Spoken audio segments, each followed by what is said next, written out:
Susie, we love Susie, bro. This man advice is the best. Oh, we got Nick. I can't pronounce his name. He cooked for a lion, but I seen the like. In this video, I'm cooking gourmet food for the most popular animals on the planet, and the longer. I don't want subtitles because subtitles are just gonna like get in the way. I want to wear ski mask. Nah, it's just like what was I even talking about? You watch, the bigger and more dangerous the animals will get. All starting with this cute little rat. This is like the Mr. Beast of cooking. That's what it just hit me. It's like Mr. Beast, but just like cooking. Is that like the way new content works? Just Mr. Beast style videos. I did this, that, and the third, and it gets better and better. Stay to the end to see the best. Is that how videos work nowadays, bro? If that's how it is, bro, just put me on. Just let me find out, bro. I'm gonna start doing shit like that, bro. I'm gonna start doing shit like that, bro, because that shit, that's crazy. 3 hours cutting and layering vegetables to make the perfect ratatouille. And if you think this meal's fancy, just wait until you see what I cooked for some of the other animals later in this video. Go ahead, buddy. Enjoy your 5-star meal. Oh, he's eating. Let's let him finish and go to our next animal. Next up, we're cooking for a squirrel, but not just any squirrel. Twiggy is a world-famous water skiing squirrel, and since my friend Mark is a huge fan of squirrels, I invited him to cook with me. Mark, water skiing squirrel as a tour bus. To be clear, though, we're cooking for the squirrel, not cooking squirrel. I got all the stuff squirrels like. Beans, avocado they love, carrots. Wow, this is a meal. Their favorite is acorn squash. Really? It feels like a sous chef-y thing to do would be to empty that. You think Twiggy's gonna mind I use my hand? Not if we make it look nice. So what we've got here is an acorn squash with a bunch of stuff in it. Twiggy, right here. Here's a little ramp. He gets it and then comes for protection. I've peeked. Mark, are you taking a selfie? Did you ask first? No, I just did it. Which animal's next? Next up is a parrot named Einstein the Talking Parrot for obvious reasons. Morning. Now, Einstein, what do you want for lunch? Pizza. I know that sounds like a fake robotic voice, but this is Einstein's actual voice, and since his owners told me he also loves corn, we're gonna make him some corn pizza. What are you doing? I'm torching the corn. This will give some really nice flavor to your pizza. Einstein's used to seeing the center of the cob, so I'm gonna cut. It's fresh basil. I'm gonna cut nice rings from the corn and the cob to put in the center of our pizza. Oh, you're taking one? That's fine. Cutting it this way is sort of like Einstein's version of pepperoni. Is that good? Well, it's gonna be good. For the cheese, we have cheddar and provolone. Even when I make pizza for myself, I like using different blends of cheese because it makes it a whole lot more exciting. Einstein, you can't get full before the meal. Be quiet. The cheddar's been grated, so now I just gotta finish up the provolone. And then we'll toss I said no subtitles and there's still subtitles. Out our dough. Happy bird. To assemble the pizza, I'll flour my cutting board and stretch the dough to make a small parrot-sized crust. Then I'll top this with a sauce I made from bell peppers, sweet potatoes, and beet juice. And we'll finish by adding on our blend of 2 cheeses, Einstein, one more piece of cheese? as well as our corn pepperonis and a bit of fresh basil. And now, it's ready to bake. Wanna cook it? Yeah, I'm gonna cook it. Here it is, Einstein. What do you think? Yeah, cool. That's exactly right. It's cool, but it gets annoying. I feel like For it's the gonna get finishing annoying. touch, I'm going to top it off with some edible blue flowers, and then we just need to cut it. Whoa, he just tried to pick up my knife. I gotta be careful what I say around you. It's time to eat. Come on. There you go. Oh, yum. How is it? It looks like you like the crust better than the pizza. Most people aren't like that. You know what I like about the way that Einstein eats is that he goes kind of back and forth between the crust and the actual pizza. Why don't you take the rest of this to go? What? We're moving on to cook for these cute little monkeys called capuchins, and they have the same digestive systems as us humans, which means I can make them a burger the exact same way that I'd make myself a burger. I'm gonna start by toasting off my buns while we come over here to prep our patties. I'll season these up with my Osmo Signature Steak Seasoning. They're the best seasonings in the world, and if you won't take my word for it, just wait until you see how much the monkeys love it. Aside from the steak seasoning, we also have ones that are perfect for chicken, seafood, vegetables, and even a plain old salt. And you can find all of them on our website or at your local Walmart. So if you haven't tried them yet, make sure to go get some Osmo once you finish watching the video. By now, my bun should be nice and toasty, so I'll take these off the heat and now into my pan with a bit of oil. And once that gets nice and hot, I will lay it down. You know how I like to watch cook actually is the faceless guy with the lig. I don't know his channel. It's the faceless guy with the Ligma fork, bro. He just cooks, bro. I just like watching that. I just put that on and just let my brain just sail away and shit. Away from me, and I'll press it down since burgers always get so much smaller when they cook. I'll go for the flip, and then immediately add down that cheese and lid on. Once that cheese is nice and melted, we'll plate by going bottom bun, patty, a little bit of ketchup, a little mustard, 3 pickles, lettuce, tomato, and our top bun. Since there are 4 monkeys, I'm gonna cut this into 4 even pieces. We definitely don't want them fighting over the burger. I'm gonna put on my hat so they don't pull my hair. And then, let's bring in the monkeys. They're so cute. They're kind of just investigating the burger right now. They're being very curious. Hi. Hey. Oh, you want to eat it on me? That's fine. Yeah. Is the meat good? I just learned that at some restaurants, they won't eat the patties at all. They'll just throw them. And they're not throwing these, which must mean they love my seasoning on there. What are they doing to the camera? Don't pull off the microphone, guys. We need the microphone. He's rubbing mustard all over my camera. I think I need a new lens. You like the tomato? Want some bun? Yeah, here, have the bun. Want some of the beef? Yeah, there you go. Everybody seems to like something completely different in this situation. This is how I like to eat, kind of like tapas style. And what's great is that a burger has so many different components, so I'm happy that you guys are all enjoying different parts of it. He loves the patties. Well, he dropped it. I have 3 younger brothers, and I feel like this is what we probably looked and sounded like when we were little kids eating. I think it's safe to say they liked it. Let's go to the next segment. Our next animal is a dog, specifically my dog Pepper. I'm gonna cook her a simple dish that includes this beautiful filet mignon, as well as a side of sweet potato and beans. I'm going to begin by cutting the filet into small cubes, since dogs are technically only supposed to have steak if it's well done. And I know, Pepper doesn't look like a well done type of girl. She probably doesn't even know what that means. But we need to be safe for Pepper. With our steak prep done, we can move on to our green beans. For these, I have this vision of them being all the exact same length, just like in a fancy restaurant. All I'm gonna do for this is lay out the nice long beans on my cutting board, then chop off the edges, and we've got perfectly even green beans. For the sweet potato, I'll start by peeling the entire thing to make it nice and smooth and luxurious for Pepper. And once our potato is nice and clean shaven, I'll cut out a few even and thin slices and then shave it down to make it look something like this. To cook, I'm gonna start by making the vegetables. I'll add the sweet potatoes as well as the green beans, and then cover them with a light amount of water because these are gonna butter poach. Now for the steak, I'll add some Osmo olive oil, and then in we go. The reason I cut it into cubes is so that everything is going to easily cook to well done. Pepper, you want to test one? Oh, you need to chew it. Once that steak is done, I'll toss it onto a paper towel lined plate so it can drain off some of that excess oil. And by now, our vegetables should be done as well. This whole time, I've been heating up Pepper's plate in the oven, just like they do at a fancy restaurant. And to plate, I'll toss down the sweet potato, these delicious green beans, and of course, our steak. Bon appetit.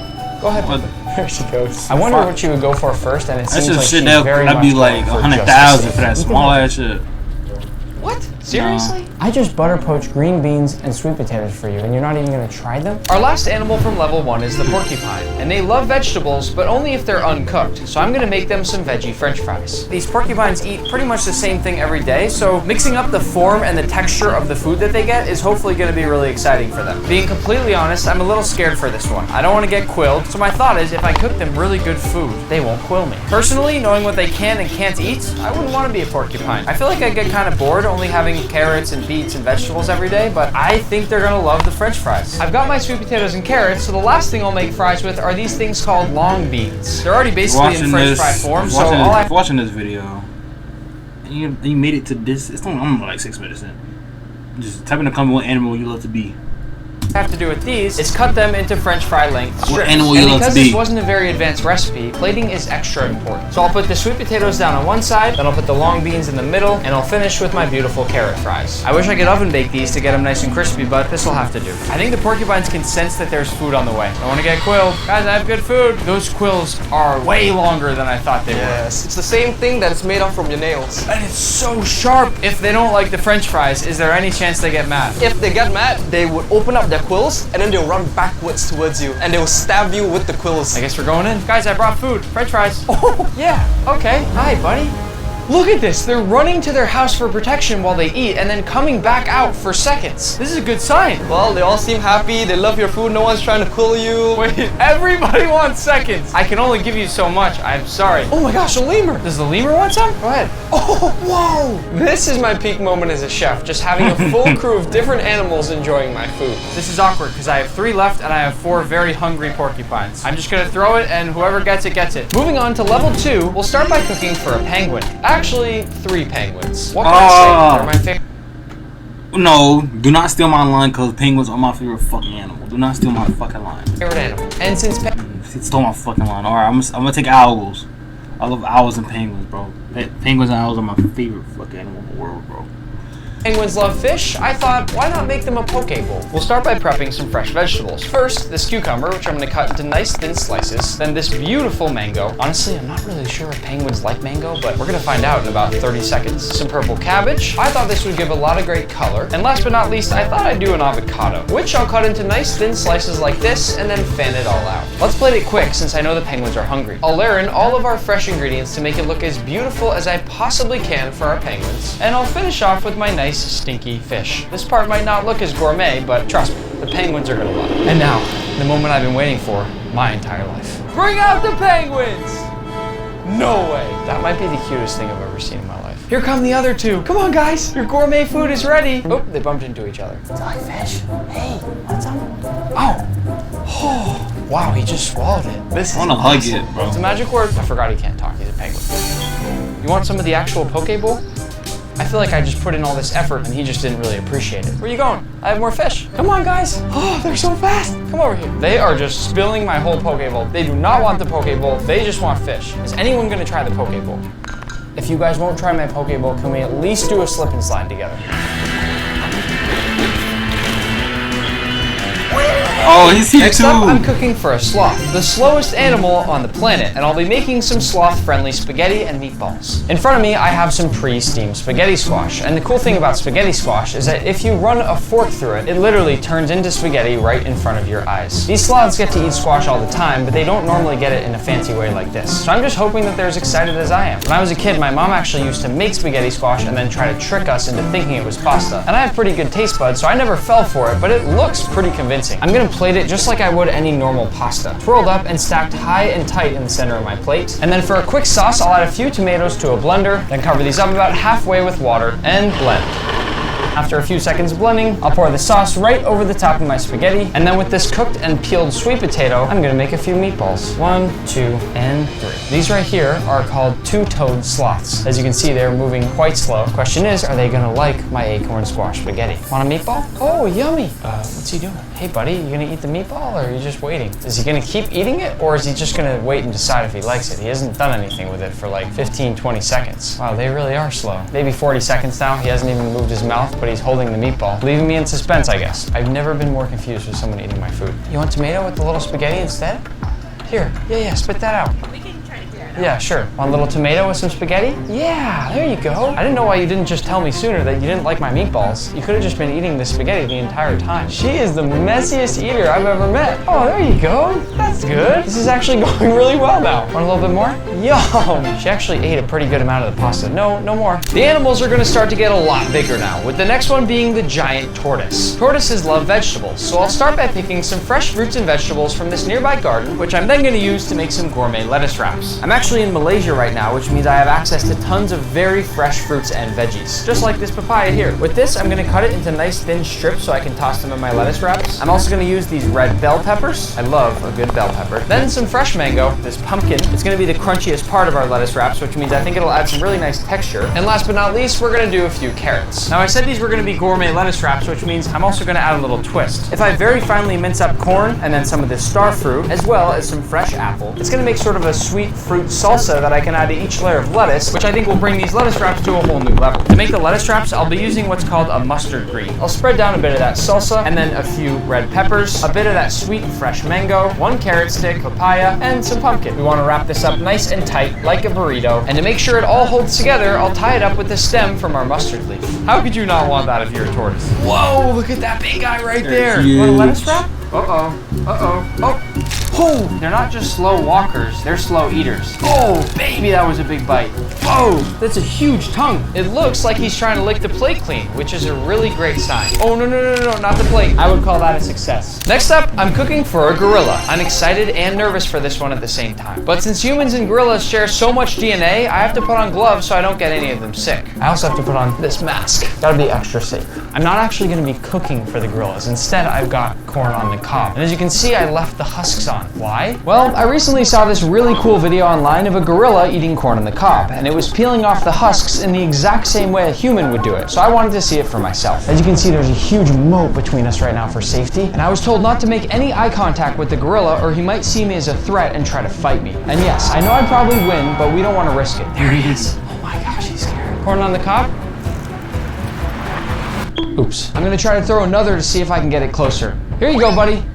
Oh, he looks really mad that I just messed up those throws, doesn't he? I think he's actually really upset at me right now. I feel like I really let him down. I'm trying, I'm doing my best. It's so amazing to watch him eat these. He's so good at peeling it. I used to do this for my grandma all the time. She'd make me remove the corn and the cob husks for her before she cooked. Wow. He's just eating it the long way. I can't believe this. He's sitting just like a human. This is how I eat corn on the cob. I know I didn't really cook anything for this gorilla, but I think he's really enjoying his corn on the cob. And funny enough, I also prefer my corn on the cob uncooked, so me and this gorilla seem to have something in common. Before we move to the next animal, I need to do one perfect toss to the gorilla. This is a big moment right here. I feel like he's getting mad again that I'm taking too long. Okay, I'm gonna throw this. Ready? Oh, nice catch. Moving on to level 3, we're cooking for a bear. And the coolest thing about this bear is that he and I have the exact same favorite food, rotisserie chicken. I'm gonna keep this chicken nice and simple, and I'll tell you why. Sometimes you gotta just let the seasoning do all the work, especially when there's a hungry bear involved. I'll start by coating the entire bird in some nice olive oil, and that'll give the whole bird a nice massage, making sure to cover every nook and cranny with that oil. Once he's all oiled up, I'm gonna use some of my Osmo chicken seasoning. Look at me on there, look how happy I am. That's gonna be the bear in a few seconds. I hope the bear will appreciate the effort that I'm putting into making this chicken delicious right now, but at the same time, like I said, I'm gonna let the seasoning do basically all the work here. I didn't want to make just any boring chicken, so I actually bought an entire rotisserie oven because I want to make sure our bear has a good time. Now with a little movie magic, our rotisserie chicken is done. I wasn't gonna make you guys wait. Oh my gosh, he is huge. Look at him. This is Tack. He's an 1,000-pound Kodiak bear, and as you know, I've made him a rotisserie chicken, but first I'm gonna feed him this cookie right out of my mouth. Oh, I just kissed the bear. There's your chicken. Wow, he's eating the chicken, just bone and everything. You hear the crunches? I've never seen someone eat a rotisserie chicken like this. Tag, do you like the skin? The skin's always my favorite part on the rotisserie chicken. I think he's just gonna It's like, why did the bear not look real? He doesn't look real. He looks like CGI. It doesn't look real, bro. It doesn't look real, bro. It's not, bro. The entire carcass of the like chicken. Believe it or not, chicken is the only meat that Tag likes. He doesn't eat steak, he doesn't eat fish, but he loves chicken. And I think I made him a good one. What is he doing? Oh, uh-oh, what's going on? Oh, that plate's gone. Oh, he's licking the table now. I want to ask Tag one last question before I go to the next animal. Did you love my Osmo chicken seasoning? Be honest. Yeah, that's right. You're the coolest bear ever. As if a bear wasn't big enough, we're cooking next for a hippo, and I'll be making a fancy fruit salad. I'm sure some of you have seen these videos online of hippos crunching down on things like pumpkins or watermelons, and they're some of the most satisfying videos I've ever seen. So I'm gonna make this fruit salad inside a watermelon basket. What I'm doing at the start here is making the handle for the basket, and the goal now is to basically carve out and remove all this watermelon so we have something that can hold this fruit salad. I'm now going to basically trace the part that I want to take out, and then we'll just empty the whole thing out. I'm gonna purposely leave some of the watermelon inside the bottom here, just so there's a bit of extra crunch for our hippo. Now with this large chunk that I carved out, I'm gonna scoop a few nice pieces of watermelon, then I'm also gonna carve out some honeydew melon, same thing into nice big chunks. Grab some lettuce, a few apple slices, some carrots, I've even got a couple of nice fresh beets, a few slices of banana, a little bit of sweet potato in there, voila, a fancy fruit salad fit for a hippo. Here she comes. Yeah, that's kind of offensive, isn't Don't it? let that cute face Fat fool you. shaming? Hippos are one of the most dangerous animals on the planet. Although in just a few moments, things are about to get a lot more dangerous than this. We only have one shot at this, so I'm gonna hand this off to the pros. Ready? Here we go. Oh my gosh. I think the watermelon must have been a little too slippery and it flew right out of the mouth. I can't believe that just happened. I'm gonna make another watermelon. Attempt number 2. Oh, that was the craziest crunch sound I've ever heard. She should start an ASMR channel. I think what's all that white shit? If you listen carefully, she's doing this sort of slurping sound. She's literally slurping up the extra watermelon juice from the ground. Another piece? There you go. That was really fun. Is that her breath? Yeah. Oh my gosh, it's horrible. Our last animal before moving to level 4 is the giraffe. And since they love kale, I'm gonna make these giraffes a gourmet kale salad. One tricky part about making this is that normally when you make a kale salad, you wanna basically give the kale a huge salt bath to get it nice and tender. But since we can't add any extra salt to the giraffe, I'm just gonna give it a little massage with water and hope that does the trick. In addition to breaking it down, this is also gonna hydrate the kale, hopefully giving the giraffes a more tender bite. I'm also gonna chop up the zucchini into the bowl with these, and then same thing with my cucumber. Our last vegetable will be this green pepper, and with these I'm actually just gonna give a rough chop, and once this is in our bowl, I'll mix this up just a little bit more, and then time for the dressing. I'm gonna make a simple carrot and tomato dressing. First with some soft cooked carrots, and then a tomato that's been lightly cooked as well. To finish this off, I'll cover it with water and blend. To plate the salad, I'm gonna keep it simple. I'll add in my kale and different vegetables, then go over it with my carrot dressing, maybe a few more veggies on top just to make it look nicer, and lastly, a few hibiscus leaves for a nice pop of color. I'll have some salad. Yum.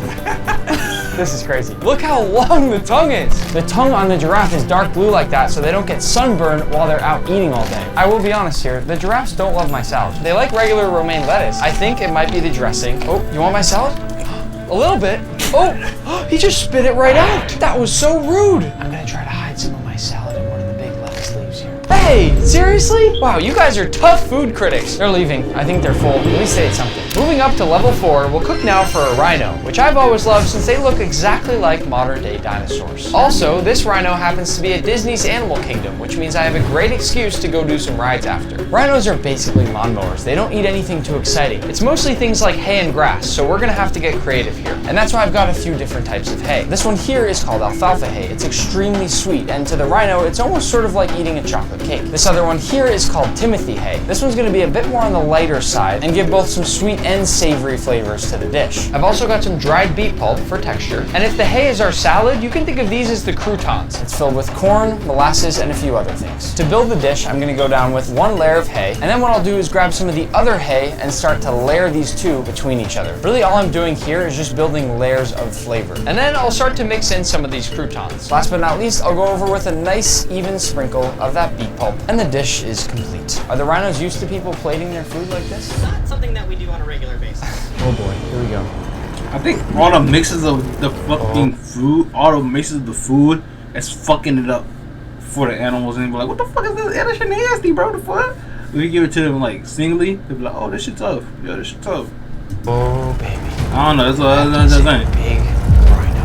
I cannot believe this rhino can run at 35 miles per hour. How is that even possible? All right, let's see how quickly he finds the food. My guess here, based on how fast she's eating this, is it's gonna take about a minute and a half. And now part of me is wishing I made her more food, but she seems like she's happy. I can actually hear all the little crunches coming from those pellets. I'm hoping she's enjoying that texture that we added in there for her. I'm gonna feed her just a little bit more.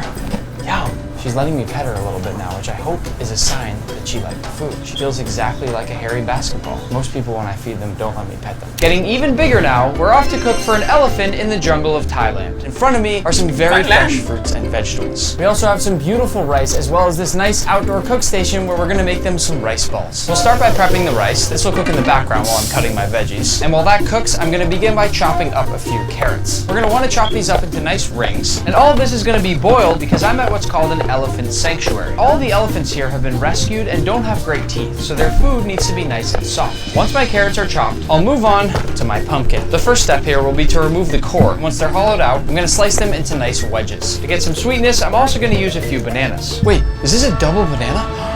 I've never seen a double Legendary banana. double But I can't get banana. distracted. The elephants are hungry. Once all our veggies are prepped, I'm gonna steam them. And once everything's ready, I'll dump in my rice, along with my steamed pumpkin, some steamed carrots, and my peeled bananas. And now we mash it all up. The goal being to get it into a nice smooth mixture to make our rice balls. It smells so good. Once the mixture is nice and even, the final step is simple. Shape it into nice big balls and then set it aside. I got the boots, I got the balls, let's go feed an elephant. Look at the scale of how small I am next to this beautiful elephant. For reference, this elephant here weighs over 15,000 times the size of the rat you saw earlier in this video. Hi, buddy. Here you go. Here you go, buddy. He doesn't even chew. He just swallows it. What I am so shocked by is how quickly they eat it. Swallows in one gulp and reaches out for more every time. He loves these. He's already eaten 2. And these elephants will eat for 16 hours every single day. That's how much food they need. Only a few more left. Take your time with these ones. There's no rush. I'm not going anywhere until you're finished, I promise. Last rice ball, eat this one slowly, please. Slowly, slowly. Chew it. Enjoy the flavors. I took a lot of time to make this. You didn't listen. You swallowed it whole. Bye. Oh, he waved. For our final stop, I flew all the way to Iceland in search of the biggest animal on the planet, the blue whale. For scale, if we combine the weight of every single animal we've already fed in this video, it would still only make up about 7% of the weight of one of these whales. But even though I bought the most expensive plankton in the world and tossed it out to sea, we never found a whale. So after 3 hours of searching, I decided to go cook for a lion instead. I think we can all agree it's a lot cooler than a whale. For our lion, we're going to be cooking this beautiful Australian Wagyu tomahawk. I had my meat dealer cut it thicker than you normally get with this kind of steak. And we're gonna cook it over charcoal. To begin, I'll fill my chimney with some charcoal, and then we'll light it up. This lion is lucky. Not only does he have an incredibly well-marbled piece of meat, but it's also gonna be seasoned with the best seasoning in the world, my Osmo Signature Steak Rub. And I'm gonna make sure to really coat this piece of meat for our lion. Once our charcoal's ready, I'll set up my grill and let this come up to temp for just a few minutes. This lion likes his steak very rare, almost raw. So for that reason, I'm not gonna cook this tomahawk very much. The goal here is to get a nice light sear. All I want are a few grill marks and nothing more. Once I've quickly hit the first side, I'll flip it over, and same thing on the second. You might call that bit of char there burnt. I call it flavor. Let's hope our lion agrees. Once our steak is done, I'll bring it over here to carve it. We don't want our lion to hurt his teeth on this when he goes to bite it, so even though I think he'd love this giant tomahawk bone, which as you can see is huge and looks absolutely delicious, we're gonna cut our tomahawk into nice big slices for him to eat. To plate it, I'm gonna keep it simple. All he wants is a big giant plate of meat, and that's what I'm gonna give him. I'm terrified. Well, let's go feed him. This might sound crazy, but I'm about 100 times more scared to feed this lion than I ever was cooking for Gordon Ramsay during my time at MasterChef. Nobody move. There is nothing between us and this lion right now.